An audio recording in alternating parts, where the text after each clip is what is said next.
बिस्मिल्लाहिर्रहमानिर्रहीम। प्रोग्राम हाल अहवाल सां गॾु मां आहियां हमीद भुट्टो।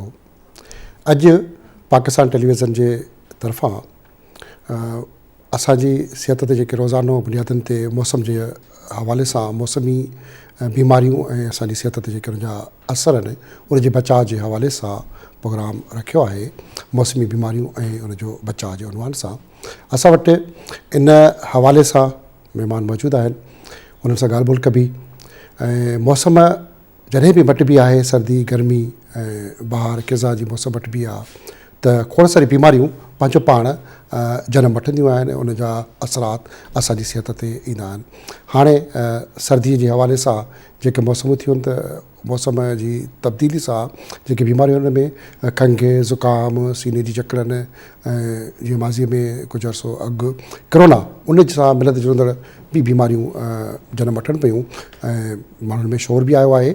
अॻ में खंघि खुड़को ऐं बीमारियूं थींदियूं त माण्हू पंहिंजे बेहतियाती जो मुज़ाहिरो कंदा, पर हाणे हर को एहतियात करे थो। इन हवाले सां कहिड़ा एहतियात करणु खपनि ऐं हिन मौसम में कहिड़ियुनि बीमारियुनि कर कयो आहे ऐं माण्हू कहिड़ी मुसीबतुनि जे वरी चढ़ियल आहिनि। असां सां गॾु स्टूडियो मौजूदु आहे डॉक्टर अनिला तकी साहिबा। पाण होम्योपैथिक डॉक्टर आहिनि ऐं होम्योपैथिक में तमामु घणी महारत रखनि पियूं। डॉक्टर अनिला साहब, आप ये बताएं कि मौसमी जो तब्दीलियाँ हुई हैं उसमें जो इस वक्त बीमारियाँ ख़ास करके जन्म ले चुकी हैं, क्या आप उसका एहतियात और तदबीर बताएंगी? इससे पहले क्या कहेंगी आप? अस्सलाम वालेकुम। थैंक यू भुट्टो साहब। जैसे कि आप सबको पता है कि अभी सर्दियां तकरीबन ख़त्म हो चुकी हैं, जा रही हैं जी। और बाहर की आमद है।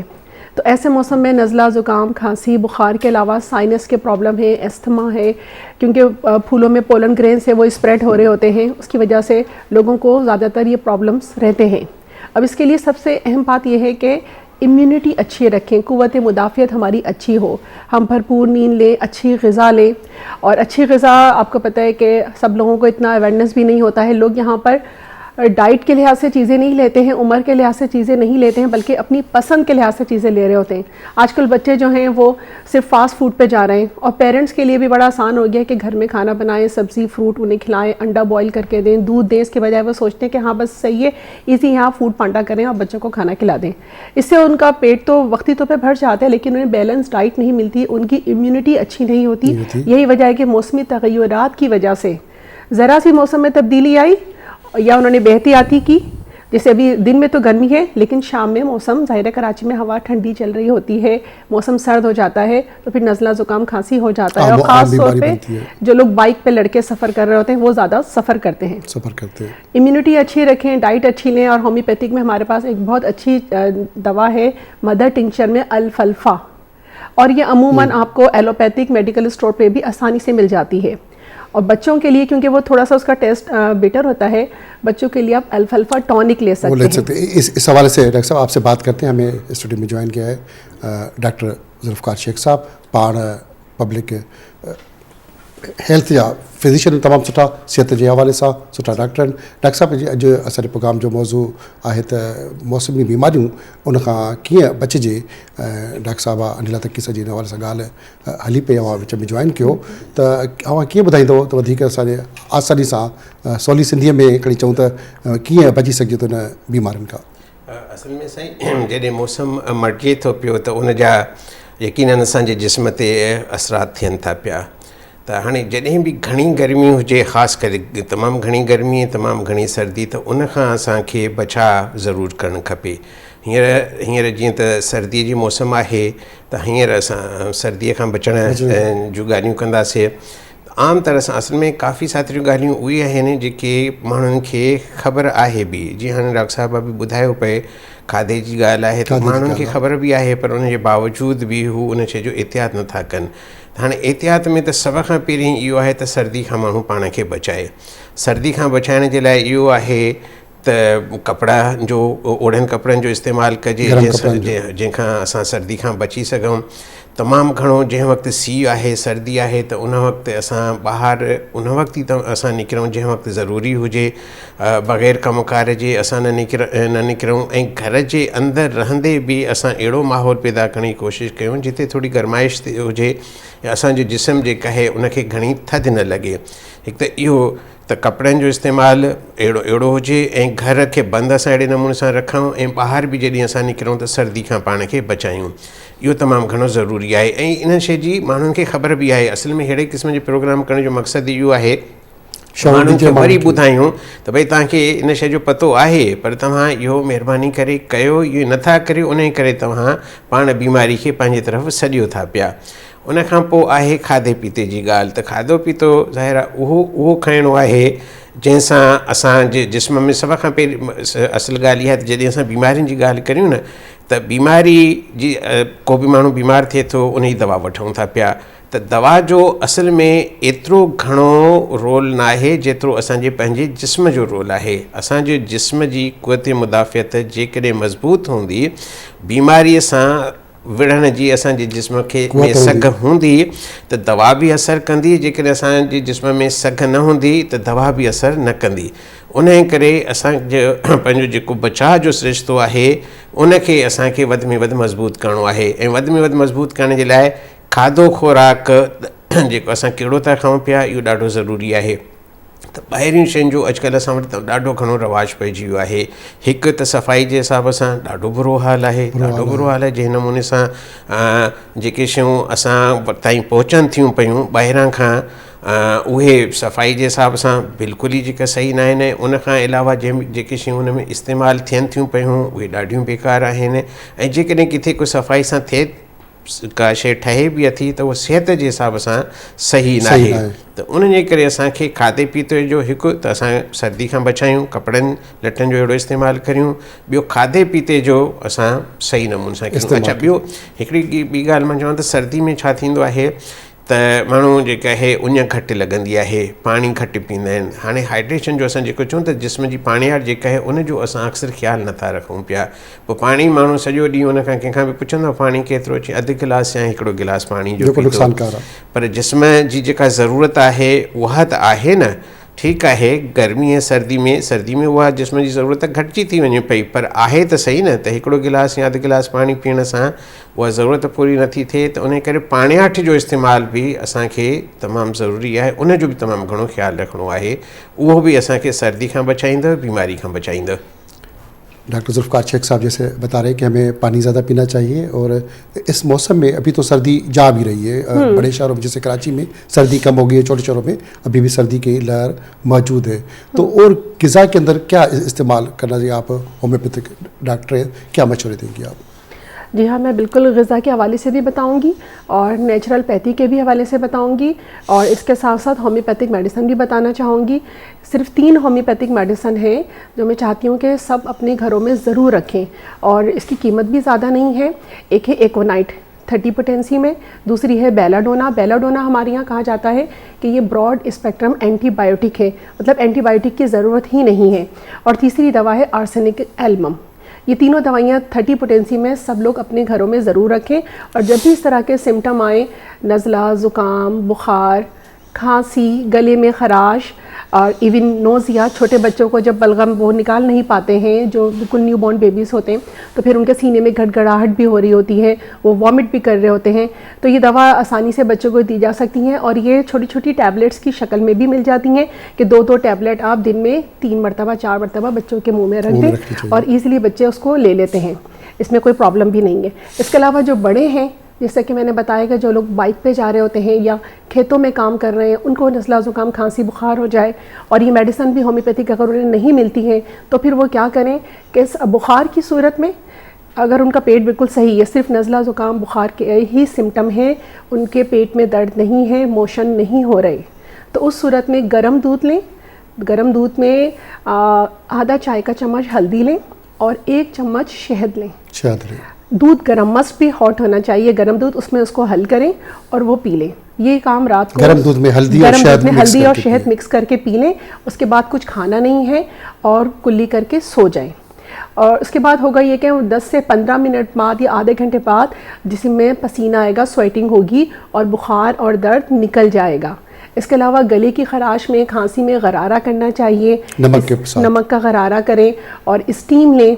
हमारे यहाँ बस लोग जो हैं वो नेबुलाइज की तरफ जा रहे हैं, जिसके घर में देखें आप नेबुलाइजर स्टीम के भी मुख्तलिफ तरीक़ेकार हैं, कोई गर्म पानी में लौंग भी लेता है, कोई वेसलिन यूज़ करता है, तो सही क्या है उसका? मैं तो ये कहूँगी कि बिल्कुल सादा, कुछ सिर्फ गर्म पानी ही लीजिए, क्योंकि किसी किसी को एलर्जी हो जाती है, किसी को रिएक्शन भी हो जाता है, लेकिन आप सिर्फ गर्म पानी में लेते हैं तो उसका कोई साइड इफ़ेक्ट नहीं है। बस गर्म पानी में स्टीम लें, गरारा करें नमक का और डाइट अच्छी लें। इसके अलावा हमारे यहाँ एक हम नेचुरोपैथी में मुनक्का, जो बड़ी किशमिश होती है ब्लैक कलर की, 9 से 10 दाने मुनक्का के ले लीजिए, उसके बीज निकालें। किशमिश, काली किशमिश नहीं, मुनक्का, मुनक्का डार्क ब्राउन कलर का होता है, और उसके बीज निकालें, उस पर सफ़ेद दखनी मिर्च छिड़कें, जैसे काली मिर्च होती है इस तरह सफ़ेद दखनी मिर्च भी होती है, और तवे पे उसको हल्का सा गर्म करें और उसे खा लें। आप यकीन माने नज़ला ज़ुकाम, खांसी, चाहे वो खुश खांसी है या बलगमी खांसी है, बुखार और कॉन्स्टिपेशन, क्योंकि अमूमन होता है ऐसा कि नज़ला ज़ुकाम बुखार में बच्चे या बड़े खाना भी कम खा रहे होते हैं, जैसे डॉक्टर साहब ने बताया पानी भी कम पीते हैं, तो उसकी वजह से फिर कॉन्स्टिपेशन भी हो जाता है। तो ये मुनक्का जो है ये कॉन्स्टिपेशन को भी रिमूव करता है। इसके अलावा जिस्म में ताकत देता है, इम्यूनिटी को इम्प्रूव करता है, आपको एनर्जी फील होती है और इसका कोई साइड इफ़ेक्ट भी नहीं है। डॉक्टर साहब जी, डॉक्टर साहब ॿुधाए पई त मुख़्तलिफ़ पंहिंजा हर्बल टोटका आहिनि जंहिंमें डाख जो भी इस्तेमाल पे ॿुधाई। अव्हां एज़ अ मेडिकल डॉक्टर मुख़्तलिफ़ मरीज़नि खे ॾिसो पिया, हिन सीज़न में त तमामु घणा मरीज़ अव्हां रोज़ाना जी बुनियादनि ते सैके जा, साह जी तकलीफ़, नक ऐं माण्हू मुख़्तलिफ़ एलर्जी जो शिकार थिया आहिनि, त केतिरा मरीज़ रोज़ाना जी बुनियादनि ते अचनि था? छा ही बीमारी हिक ॿिए खां विछड़ी बि थी या सिर्फ़ु मौसम जो ई असरु आहे? असल में मौसम जे असर जे करे छा थो थिए त ख़ुश्की हिन मौसम में घणी थी थिए पई।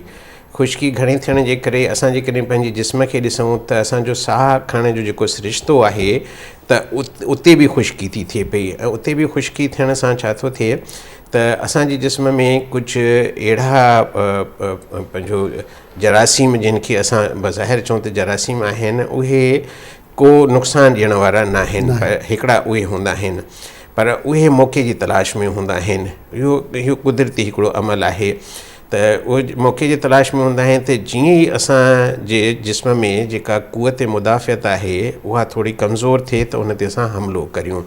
त सर्दी में इहो थो थिए पियो त असांजे उहो ख़ुश्की थी थिए न, उन खां पोइ असांजो जेको नेचुरल जेको इम्यून सिस्टम असां जेके चऊं था क़ुवत मुदाफ़ियत, उहो घटिजे थो। घटिजण जी सूरत में पोइ मुख़्तलिफ़ क़िस्म जा जरासीम हमिलो था कनि पिया, ऐं पोइ उन में बीमारीअ जी रिस्क वधी थी वञे पई। साज, इहो इन करे त साह जो सिरिश्तो उते ख़ुश्की थी पैदा थिए, पोइ मुख़्तलिफ़ घणो करे वायरस जेके आहिनि उहे अटैक था कनि पिया।